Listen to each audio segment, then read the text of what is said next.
Present, past, and future tenses. The tense of a verb tells when an action takes place. The bear walks the honey tree. The bear walked to the honey tree. The bear will walk to the honey tree. Present tense. The present tense of a verb means an action that happens regularly.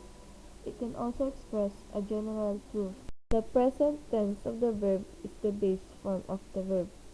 When the subject is a singular noun or he, she, or it, you usually add s to the verb.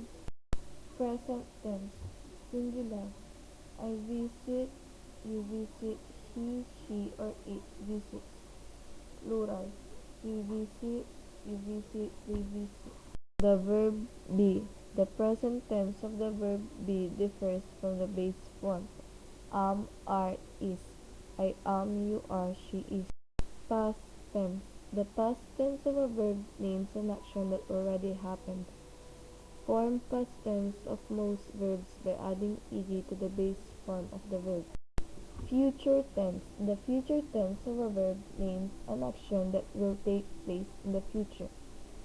Form the future tense by adding the helping verb will or shall to the base form of the verb. The balloon floats in the breeze. The balloon floated in the breeze. The balloon will float in the breeze.